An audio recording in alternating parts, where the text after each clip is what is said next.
आ गया पूरा यार।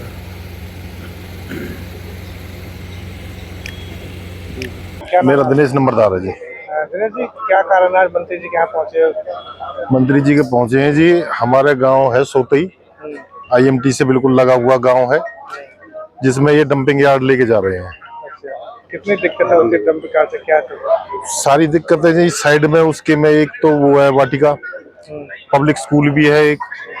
अभी सीएम साहब जो उसके लिए एक एरो सिटी दे के गए हैं, इंडियन ऑयल है, एक दिल्ली मुंबई एक्सप्रेस वे है, एक जो अपना जेवर एक्सप्रेस वे है जो जेवर एयरपोर्ट के लिए जाता है। देश विदेश से तमाम दुनिया भर की पब्लिक आएगी जी, देखेगी क्या कहेगी इसके लिए। मीठा पानी है, आसपास के तकरीबन 40 गांव हैं जो ये इफेक्ट करेंगे इससे। तो मंत्री जी ने क्या कहा? देखो जी, अभी तक तो आश्वासन ही दे रही है, आगे क्या होता है देखते हैं।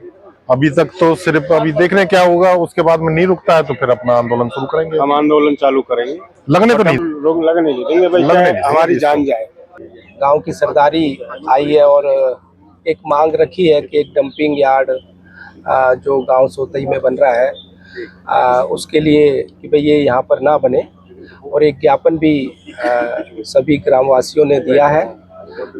उसके लिए आश्वासन मैंने दिया है कि भाई हम मंत्री विपुल गोयल जी से बात करके, मुख्यमंत्री जी से बात करके यहाँ जो डंपिंग यार्ड बन रहा है इसको यहाँ से हटाया जाए। इसके लिए हम मुख्यमंत्री जी से मिलेंगे और हमारे मंत्री विपुल गोयल जी से मिलेंगे। मेरा नाम आजाद तेवतिया है, गांव सोतई से ही हैं। मंत्री जी के पास पहुँचे हो, क्या कहेंगे?